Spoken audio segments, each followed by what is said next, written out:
Indiaত 70% employee are not satisfied with his job. সেই কথাটো কেনেকুৱা? সেইটো নৰ্মেল নে? আপোনাক বা মোক মই নিজে যদি কুৱেশ্যন কৰোঁ বা আপোনাক যদি মই সুধিছোঁ, আপুনি সুখীনে আপোনাৰ কৰ্মজীৱনক লৈ? আপুনি কৰা অৰ্গেনাইজেশ্যনৰ ৱৰ্ক কালচাৰটোক লৈ?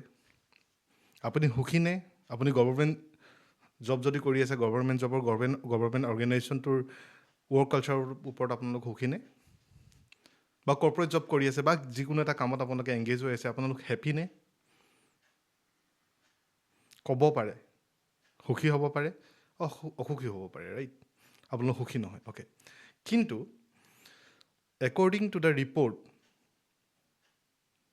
সেই যিটো ৰিপৰ্ট হেপ্পিয়েষ্ট প্লেচ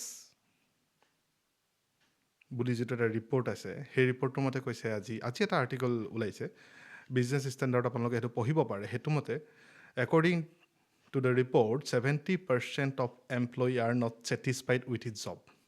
কিয়? সেইটো অৱস্থা কিয় হৈ আছে? আৰু চবতকৈ বিপদজনক আপোনালোকে শুনিলে ভয় খাব, সেই বস্তুটো হ'ল কি জানে?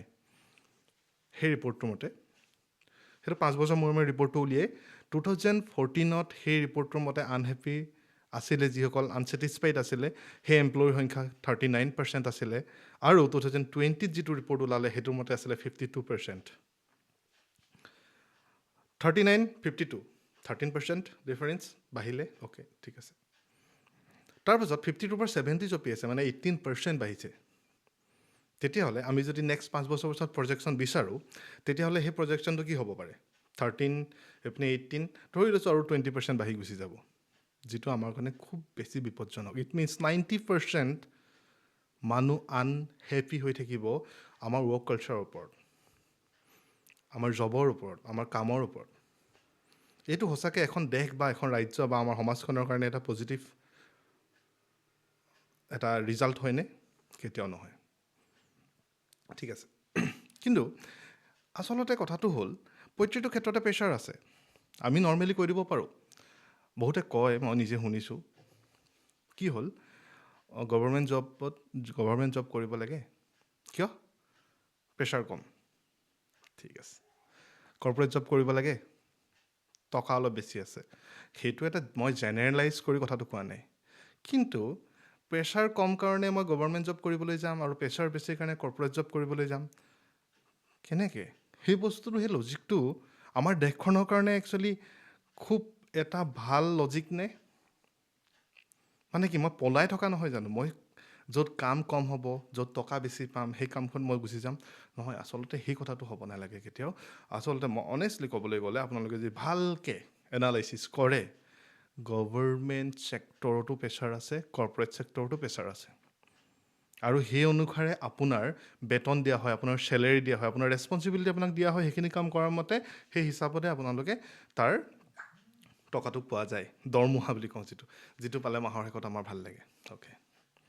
কিন্তু সেই ছিটুৱেশ্যনটো আচলতে অৰ্গেনাইজেশ্যনে বা দেশে বা এখন গভৰ্ণমেণ্টে বহুত জেগাত আমি শুনিবলৈ পাওঁ, এইখন গভৰ্ণমেণ্ট অহাৰ পাছত আমাৰ শান্তি নাইকিয়া হৈছে, গভৰ্ণমেণ্ট জবৰো শান্তি নাইকিয়া হৈছে। কিয়? সেইটো এটা নিগেটিভ এটা নেৰেটিভ হয়। কেতিয়াও সেই বস্তুটো ছাপৰ্ট নকৰিব।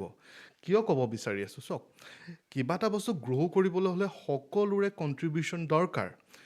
কোনোবা প্ৰকাৰে আপুনি যদি এটা প্ৰাইভেট কৰ্পৰেট অৰ্গেনাইজেশ্যনত আছে, সেই কৰ্পৰেট অৰ্গেনাইজেশ্যনটো গ্ৰ' কৰিবলৈ আপোনাৰ কণ্ট্ৰিবিউশ্যন খুব ইম্পৰ্টেণ্ট। এখন দেশত আমাৰ গভৰ্ণমেণ্ট, যিহেতু আমি ইণ্ডিয়ান গভৰ্ণমেণ্ট বা আছাম গভৰ্ণমেণ্টৰ ভিতৰত যদি আমি আছোঁ, তেওঁলোকে এটা অবজেক্টিভ লৈ আহিছে যে আমি ইণ্ডিয়াখন বা আমি অসমখন ইমানত গ্ৰ' কৰিব লাগিব। তাৰ কাৰণে আমাৰ কণ্ট্ৰিবিউশ্যনটো আমি কিয় নিদিওঁ? কিয় দিব চেষ্টা আমি কিয় নকৰোঁ? নে সদায় মুখ পলুকা দি মেলি আমি পলাব বিচাৰিছোঁ আমাৰ দায়িত্বৰ পৰা? যিটো বস্তু আমাৰ এনেকুৱা হৈ পৰিছে নহয়, আমাৰ যেন সেইটো এটা হেবিট হৈ পৰিছে, কামৰ পৰা পলোৱা, কোনোবাই বেছিকৈ ৰেছপঞ্চিবিলিটি দিলে আমি বেয়া পোৱা। কেতিয়াও সেইটো হ'ব নালাগে। সেইটো এটা কিন্তু আমাৰ ভৱিষ্যতৰ কাৰণে খুব ভুল এটা ধাৰণা হৈ পৰিব আৰু ভুল এটা ৰিজাল্ট দিব আমাক, ঠিক আছে। কিন্তু আজি পিছে এইবোৰ কথা আমি পাতিব বিচৰা নাই। আমি সেই বস্তুটো কেনেকৈ আমি ৰুদ্ধ কৰিব পাৰোঁ, এই 20%, 18% যিটো হ'ল, নেক্সট টাইম যাতে সেই 18%টো কমি মেলি 10% হয় বা সেইটো ৰৈ যায় বা তাতকৈ আমি কমাই দিব পাৰোঁ, যাতে আমি আশা কৰোঁ যাতে 2030ত যিটো ৰিপৰ্ট আহিব সেইটো যাতে অলপ কম হয়, 70%তকৈ কম হয়, সেইটো এটা পজিটিভ হয়। ঠিক আছে, সেই বস্তুটো হ'ল যে আচলতে কি হ'ল, মই এটা ষ্টৰি এটা ক'ব বিচাৰিছোঁ আপোনালোকক। আপুনি এটা ক্লাবত গ'ল, য'ত গান নাচ চলি আছে, ছিংগাৰে গান গাই আছে, ডেন্স কৰি আছে, এভৰিথিং কৰি আছে। আপুনি তালৈ গ'ল, গৈ মেলি দেখিছে যে আপোনাৰ আৰু লগত আৰু এজন গৈছে যে তেওঁ সেই লগৰজনে অকণমান মনটো মাৰি দিছে আৰু অকণমান চকু পানী ওলাইছে, আপুনি দেখিব পাৰিছে, ধৰিব পাৰিছে, কিন্তু অকণমান দূৰত আছে, ৰাইট? দূৰত থকাৰ কাৰণে কি হৈছে, সি কিবা এটা ক'ব বিচাৰিছে কিন্তু আপুনি শুনা নাই, বিকজ অফ লাউড মিউজিক, খুব হুলস্থুল চলি আছে পৰিৱেশটোত। তেতিয়া কি কৰিব আপুনি কওকচোন? লগৰজনক ক'ব, যদি আপুনি তেওঁৰ প্ৰতি সঁচাকৈ ভাল আপোনাৰ ফ্ৰেণ্ড হয়, তেওঁক ক'ব বৈ বাহিৰলৈ যাওঁ, কি কথা ক'ব বিচাৰিছ তই, মই বাহিৰত শুনো বৈ ভালকৈ, অকণমান দূৰলৈ যাওঁ, ঠাণ্ডা জেগাত যাওঁ, ক'ব। কিন্তু সেই কামটোকে আমি আমাৰ খুব বেছি মৰমৰ, খুব বেছি এনি টাইম আমাৰ লগত থকা নিজৰ বন্ধুজনক কিয় সেইখিনি সুবিধা দিয়া নাই? আপোনাক যদি মই সুধোঁ, আপোনাৰ চবতকৈ বেষ্ট যাৰ লগত আপুনি বেছি সময় কটাব, সেইজন কোন? সেইজনে আপোনাৰ খুব বেছি ভাল বন্ধু নহ'ব জানো? সেইজন কোন? বহুতে হয়তো এইটো ক্ষেত্ৰত ক'ব পাৰে, মোৰ ভাল ফ্ৰেণ্ড কোন, মা দেউতা বা XYZ কোনোবা এজনৰ নাম ল'ব, কোনোবাই ক'ব মোৰ গাৰ্লফ্ৰেণ্ড, কোনোবাই ক'ব মোৰ ৱাইফ। কিন্তু আচল বন্ধু কোন জানে? প্ৰথমৰ পৰা শেষৰলৈকে কোন আপোনাৰ লগত থাকিব? আপুনি নিজে আপোনাৰ নিজৰ বন্ধু, আপোনাৰ আত্মাটো। কেতিয়াবা ঠাণ্ডা জেগাত সেই হুলস্থুলৰ মাজৰ পৰা আঁতৰি আপুনি ঠাণ্ডাৰ জেগাত কেতিয়াবা আপোনাৰ আত্মাটোৰ সৈতে কথা পাতিছেনে? সেই যে আমি নপতাৰ যে সেই এটা অভ্যাস হৈ পৰিছে, এটা পেটাৰ্ণ বনি গৈছে, সেইটোৰ কাৰণে কি হৈছে জানে?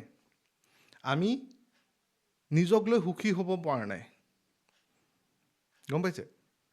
ৱৰ্ক কালচাৰ একেই, কাম একেই, ৰেছপনচিবিলিটি একেই। দেখিব আপোনাৰ ওচৰে পাঁজৰে কোনোবা এজন খুব বেছি হেপ্পী তেওঁ কামক লৈ, তেওঁ ৰেছপনচিবিলিটি ল'ব জানে, কিন্তু তেওঁৰ যদি ভিতৰলৈ আমি যদি তেওঁৰ ভিতৰটো যদি আমি তেওঁৰ যদি থিংকিঙৰ প্ৰচেছটো যদি আমি ভালকৈ এনালাইচিছ কৰোঁ, বিশ্লেষণ কৰোঁ, তেতিয়া এটা কথা গম পাব, তেখেতে নিজৰ লগত সময় দিয়ে, কি বিচাৰে। মই যদি নিজেই নিজৰ লগতে সুখী নহয়, তেতিয়াহ'লে মই আনক লৈ কেনেকৈ সুখী হ'ব পাৰিম? ফৰ এক্সাম্পল, মই ঘৰত সুখী নহয়, মোৰ খেলি মেলি হৈ থাকে, জেনেৰেল কথা এটা কৈছোঁ, মোৰ ঘৰত মোৰ শান্তি নাই, মই শান্তি পাই আছোঁ, দেন মই জানো সেই মানুহটো সেই মাইণ্ডছেটটো লৈ মেলি মই কামত জানো ভালকৈ ফ'কাছ কৰিবলৈ যাব পাৰিম? মই অফিচত গৈ জানো ভালকৈ কাম কৰিবগৈ পাৰিম? মোৰ ওপৰত আশা কৰা সেই অৰ্গেনাইজেশ্যনটোৱে মোক এটা ৰেছপনচিবিলিটি দিছে, কাৰণ প্ৰত্যেক মাহত মোৰ ঘৰখন চলি আছে সেই অৰ্গেনাইজেশ্যনটোৰ পৰা। সেই অৰ্গেনাইজেশ্যন যিকোনো হ'ব পাৰে, প্ৰাইভেট হ'ব পাৰে, গভৰ্ণমেণ্ট হ'ব পাৰে, বা কাৰোবাৰ মালিকাধীনো হ'ব পাৰে, ঠিক আছে? তেওঁ মোক এটা ৰেছপনচিবিলিটি দিছে। সেই ৰেছপনচিবিলিটিটো মই যদি ভালকৈ ফ'কাছ কৰিব নোৱাৰোঁ, তেতিয়াহ'লে তেওঁক আকৌ মই ঠগি থকা হোৱা নাই জানো? আমি সেইটো কথা কেতিয়াবা ভাবি চাইছোঁনে? তাৰমানে কি, মই ঘৰত যদি সুখী, তেতিয়াহ'লে মই কামৰ জেগাত গৈ মই ভালদৰে ফ'কাছ কৰিব পাৰিম, ভালকৈ কাম কৰিব পাৰিম, আৰু মোৰ পৰা আশা কৰা যিমানখিনি আউটপুট বিচাৰি আছিলে, সেই আউটপুটটো সেই কোম্পেনীটোৱে বা সেই অৰ্গেনাইজেশ্যনটোৱে পাব, বা গভৰ্ণমেণ্টখনে পাব, ঠিক আছে? কিন্তু ঘৰখনত যদি মই, তেতিয়াহ'লে সেই যদি ঠগিব নালাগে অৰ্গেনাইজেশ্যনটোৰ লগত যদি চিট কৰিব নালাগে, তেতিয়াহ'লে মোৰ দায়িত্ব কি হ'ব? মোৰ ঘৰখনত শান্তিৰ পৰিৱেশ বিৰাজ কৰিব লাগিব। কিন্তু ঘৰখনত শান্তিৰ পৰিৱেশ বিৰাজ কৰাৰ দৰে চবতকৈ আৰু এটা তললৈ যাব লাগিব, ভিতৰলৈ যাব লাগিব, সেই বস্তুটো নিজৰ মনৰ ভিতৰত, নিজৰ আত্মাটোৰ লগত শান্তিৰ পৰিৱেশ বিৰাজ কৰিব পাৰিব লাগিব। মই কিমান সুখী নিজক লৈ, তাৰ পাছত আমি ষ্টেপ আগবাঢ়িব লাগিব। ৰিপৰ্টবোৰ ওলাই থাকিব, ৰিচাৰ্চ কৰিছে, ৰিপৰ্ট ওলাব, কিন্তু সেই বস্তুটোক আমি কেৱল পঢ়ি মেলি এইটো কথা কোনোবাই জিকে সুধিব, জেনেৰেল নলেজ সুধিব বুলি মই মনত ৰাখিলেতো নহ'ব। তাৰ কাৰণে আমি যদি এজন ৰেছপনচিবল চিটিজেন হয়, আমি সমাজত যদি বাস কৰি আছোঁ, তেতিয়াহ'লে আমি তাৰ কাৰণে মই গম পাইছোঁ যে আপুনি বা মই 70% সেই বস্তুটো আমি তললৈ আনি দিব নোৱাৰোঁ। হাজাৰজনক আমি হেপী কৰিব নোৱাৰোঁ, কিন্তু এটা মেছেজটো দিব পাৰোঁ বা নিজক প্ৰথমতে শুদ্ধ কৰিব পাৰোঁ যে তুমি নিজৰ মাজত সুখী হোৱা, তাৰপাছত তুমি ৱৰ্ক প্লেছ কি ৱৰ্ল্ডত চব জেগাতে তুমি সুখী হ'ব পাৰিবা, ৰাইট?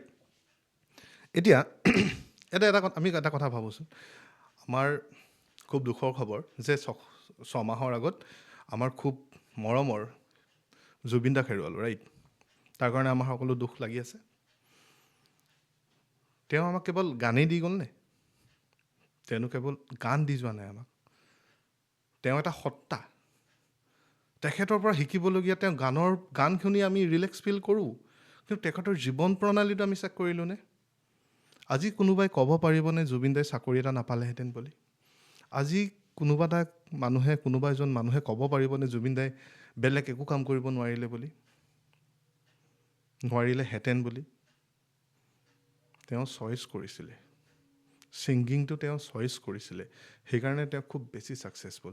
তেওঁ আত্মাৰ কথা শুনিছিলে, তেওঁ নিজৰ আত্মাটোৰ কথা শুনিছিলে। সেইকাৰণে আজিলৈকে এইটো ৰেকৰ্ড ক'তো নাই এটা ৰাতিৰ ভিতৰত 38টা গান গাই দিয়া। আমি সকলোৱে শুনি থাকোঁ জুবিন দাই ৰাতি যেতিয়া ইণ্টাৰভিউবোৰ আমি শুনো, তেওঁৰ লগত ৱৰ্কাৰসকল, ছিংগাৰসকল, আৰ্টিষ্টসকল, তেওঁলোকে যেতিয়া কয় যে জুবিন দাই ৰাতি 2টা বজাতো উঠি মেলি কাম কৰি থাকে, ৰাতি পটককৈ গান গাবলৈ মন গ'ল, ষ্টুডিঅ' গোটেই ৰাতিটো কৰি থাকে কাম। কিয় কৰিব পাৰে? কাৰণ তেখেতে সেইটো বস্তু ভাল পাইছিল, তেখেতে নিজক বুজি পাইছিল, ৰাইট? এতিয়া আমাৰ এটা ষ্টেপ হ'ব নৰ্মেল, আমি নিজক বুজি পাবলৈ শিকিব লাগিব। আপুনি কি ভাল পায়? ইয়াত বহুত মানুহ আছে, ফৰ এক্সাম্পল কোনো এজন মানুহ আছে, ইয়াতে ওলাব কোনোবা, নিজক সুধি চাব লাগিব। কিন্তু কথাটো, তেওঁ আনক পঢ়াই ভাল পায়, কিন্তু সময়ৰ গতিত তেখেতে আজি বেংকাৰ হৈ আছে, খুব ছাকচেছফুল কেৰিয়াৰ, কিন্তু কোনোবা প্ৰকাৰে তেখেতে ইয়াত বস্তুটো দবাই ৰাখিছে যে পঢ়াই বেছি ভাল পায়, কিন্তু তেওঁ বেংকাৰ হৈ আছে। কোনোবাই বেংকিং ছেক্টৰত কাম কৰি ভাল পাইছে ভিতৰৰ পৰা, মই বেংকাৰ হ'ব পাৰিলেহেঁতেন ভাল আছিলে, কিন্তু তেখেতে সময়ৰ গতিত গৈ মেলি তেওঁ কাৰোবাক পঢ়াই আছে। এতিয়া কথাটো কওক, সেই বস্তুটো সেই পঢ়াই থকা মানুহজনে তেওঁৰ ভিতৰত যদি সেই বেংকাৰ যিটো ড্ৰিম সেইটো যদি ফুলফিল কৰিব নোৱাৰিলে আৰু সময়ৰ গতিত গৈ তেওঁ আনক পঢ়াই আছে এজ এ টিচাৰ হিচাপে, ভাল পঢ়াব, মই ক'বলৈ যোৱা নাই, কিন্তু যিজনে টিচাৰ হ'বলৈ হৃদয়ৰ পৰা আশা কৰিছিলে সেইজন মানুহে যদি টিচাৰ হ'লেহেঁতেন, তেখেততকৈ দি ক'ব পাৰিম, তেখেততকৈ কিন্তু এওঁ অলপ বেটাৰ পঢ়াব, কাৰণ তেওঁৰ মনটো তাত থাকিলেহেঁতেন। সেই মনটো নিয়াটো খুব ডাঙৰ কথা। আমি অফিচত শাৰীৰিকভাৱে গৈ বহিলোঁ, কিন্তু আমাৰ মনটো ক'ত আছে? কামত আছে নে বেলেগ জেগাত? মই বহুত লগৰ পাইছোঁ এনেকুৱা, কামৰ তাৰণাত তেখেতে কনচাৰ্ট ভাল পায়, ফুৰি ভাল পায়, কামৰ তাৰণাত যাব পৰা নাই, মিলাব পৰা নাই, তেওঁ আনহেপি হৈ আছে। যদিহে তেখেতে অফিচত কাম কৰি আছে আৰু ক'ৰবাত মিউজিকেল কনচাৰ্ট হৈছে আৰু তেওঁ যাব পৰা নাই, সেইদিনাখন কিন্তু তেওঁৰ কামত ইয়াত এফেক্ট পৰিব, কাৰণ তেওঁৰ মনটো তাত আছেগৈ, হয়নে? তো সেইখিনি চিটুৱেশ্যন নহ'বলৈ কি কৰিব লাগিব? আমি এটা আমি সকলো বস্তু এলাইন কৰিব পাৰিব লাগিব। কষ্ট হ'ব অলপ। যিসকল মানুহে চাকৰি কৰি ভাল পায়, তেওঁ সঁচাকৈ চাকৰি কৰক, ভাল কথা। জোৰ দি মেলি চাকৰি কৰি থকাটো নহয় যে মই পেটৰ কাৰণে মই চাকৰি কৰিব লাগিব। য়েছ, কৰিব লাগিব, ঘৰৰ ৰেচপনচিবিলিটি থাকে। আপোনাৰ যদি হ'বলৈ মন গৈছে ছিংগাৰ, আপুনি যদি চাকৰি কৰি আছে বিকজ অফ আপোনাৰ টকাৰ কাৰণে, মই কেতিয়াও নকওঁ এইটো কথা যে আপুনি বাদ দিয়ক, চাকৰি বাকৰি এৰি দিয়ক। আপুনি এইটো এটা লাইফৰ ষ্ট্ৰাগল হয়। এটা ষ্টেপ আপুনি সেইটো ষ্টেপলৈ যাব লাগিব, যিটো সময়ত আপুনি এটা ফাউণ্ডেশ্যন বনাই ল'ব লাগিব যে ঠিক আছে, এতিয়া অন্ততঃ মই নিজৰ ড্ৰিমটো ফুলফিল কৰিবলৈ মই অলপ সময় দিব পাৰিম, যাৰ কাৰণে মোৰ ৰেচপনচিবল যিসকল, মোৰ ঘৰখনৰ যদি আপুনি ৰেচপনচিবিলিটি লৈ আছে, সেই ঘৰখনে যাতে কোনো হেম্পাৰ নহয়। সেইটো কাৰণে অলপ বেছি কষ্ট কৰিব লাগিব, য়েছ। কিন্তু চাব, ৰাতিৰ পাছতে যেনেকৈ পোহৰ আহে, ঠিক তেনেকৈ কষ্ট কৰিলে, কিছুদিন কষ্ট কৰাৰ পাছত, কিছু বছৰ কষ্ট কৰাৰ পাছত চিৰিয়াছলি আপুনি মানসিকভাৱে সুখী হ'ব পাৰিব। আপুনি ভিতৰৰ পৰা আপোনাৰ লাইফটো এলাইন হৈ যাব। ইয়াতে নাম নলওঁ, কিন্তু মই ক'ব বিচাৰিছোঁ, মোৰ দাদা এজন আছে, ৰিচেণ্টলি মই দেখিছোঁ, তেখেত বেংকাৰ হয়, কিন্তু তেখেতৰ মনত কি হয়, তেখেতক খুব গান লিখিবলৈ মন, কবিতা ভাল পায়। তেখেতে এতিয়া লাহে লাহে সাধনা কৰিছে, সময় নাপায়। তাৰ মাজতো এঘণ্টা উলিয়াই নিজৰ লগত সময় উলিয়াই তেওঁ কিবা এটা লিখে। কিয়? সেই এঘণ্টা সময় তেওঁ যে তেওঁ ভাল পোৱা কামটোত দিছে, সেইটো কিহৰ? সেইটোৱে হৈছে ফাৰ্ষ্ট ৱে নিজে সুখী হোৱাৰ, নিজে ভাল পোৱাৰ কামকেইটা কৰাৰ, নিজৰ ড্ৰিমৰ পাছত দৌৰাৰ। কথাটো সেইটো এটা সৰু এটা চেঞ্জ, লাইফত সৰু এটা চেঞ্জ আনিব লাগে। সেই চেঞ্জটোৱে হয় প্ৰথম দিনাখন চকুত নকৰিব, দ্বিতীয় দিনাখন চকুত নপৰিব, কিন্তু এটা লং টাৰ্ম যদি আমি এটা ভিজন, যেনেকুৱাকৈ এখন দেশত 5 বছৰীয়া পৰিকল্পনা এটা কৰে এখন দেশে, ঠিক তেনেদৰে আমি যদি আমাৰ জীৱনত 5 বছৰীয়া পৰিকল্পনা এটা লওঁ বা 1 বছৰীয়া পৰিকল্পনা এটা লওঁ, নিশ্চয় আমি সফল হ'ব পাৰিম। আমি কামো কৰি থাকিব লাগিব আৰু নিজে ভাল পোৱা কামখিনিও আমি সময় দিব পাৰিম।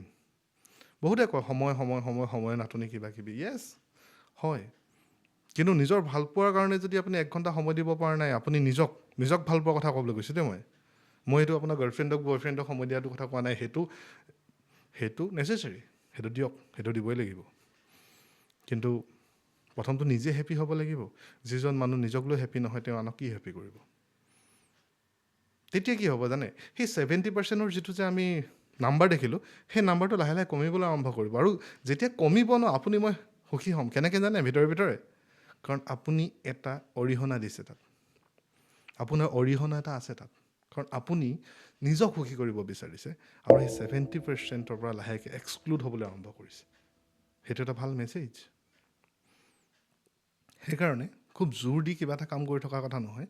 মাইণ্ডটো পজিটিভ কৰি মেলি আমি কামো কৰি যাব লাগিব, নিজৰ ৰেছপনচিবিলিটি মেইনটেইন কৰিব লাগিব। তাৰপাছত কিন্তু নিজৰ ড্ৰিমৰ যদি আপুনি সপোন দেখিছে, আপুনি ব্যৱসায় কৰিবলৈ মন আছে, ফৰ এক্সাম্পল আপুনি ব্যৱসায়ী হ'বলৈ মন আছে, কিন্তু আপুনি সময়ৰ সোঁতত বা আপোনাৰ ঘৰৰ ৰেছপনচিবিলিটিৰ কাৰণে আপুনি চাকৰি কৰিবলৈ আগবাঢ়ি গুচি যাব লগা হ'ল, সেইটো কোনো ভুল হোৱা নাই। কাৰণ ইউ আৰ এ ৰেছপনচিবল পাৰ্চন। এজন ঘৰৰ সন্তান বা এগৰাকী ঘৰৰ সন্তান, ল'ৰা ছোৱালী যোনেই হওক লাগে, তেখেতে ঘৰখনৰ চলাবলৈ হ'লে, নিজৰ খৰচখিনি উলিয়াবলৈ হ'লে তেওঁলোকে চাকৰি কৰিব লাগিব। সেই চাকৰিটো কৰাৰ পাছত লগে লগে আৰু নিজৰ ড্ৰিমৰ কাৰণেও অলপ সময় এক্সট্ৰাকৈ উলিয়াব পাৰিব লাগিব। যদিহে নাই পৰা, তেতিয়াহ'লে আপুনি সেই 70%ৰ ভিতৰতে সোমাই যাব, যিটোৱে কিন্তু আপোনাকে কেৱল এফেক্ট পেলাব গোটেই সমাজখনক, গোটেই দেশখনক, গোটেই ৰাজ্যখনক। কথাটো সেইটো খুব গভীৰ হয়। কথাটো কোনোবাই চাকৰি কৰি যদি ভাল পাইছে, তেখেতে চিৰিয়াছলি চাকৰি কৰক, 100% চাকৰি কৰক। যাৰ যি ড্ৰিম, সকলো সমাজত সকলো মানুহেই লাগিব, সকলো ছেক্টৰৰ মানুহেই লাগিব, আৰু কিন্তু সঁচা অৰ্থত লাগিব। এইটো টাইপৰ নালাগে যে গভৰ্ণমেণ্ট জব মই কিয় বিচাৰোঁ কাৰণ তাত ইজি। সেইটো এটা নেৰেটিভ চলি আছে, এইটো মই ছাপৰ্ট নকৰোঁ। কিন্তু কথাটো হ'ল, এনেকুৱা টাইপৰ মেণ্টেলিটি লৈ মেলি আগবাঢ়ি নাহিব। কৰ্পৰেটত টকা বেছি, সেইকাৰণে কৰ্পৰেট চাকৰি কৰিব মই বিচাৰিছোঁ। মই MBA কৰিছোঁ, MBA কৰি মই ভাল চেলেৰি, এটা ভাল চেলেৰি এটা মই ড্ৰ কৰিব পাৰিম, গতিকে মই MBA কৰিছোঁ।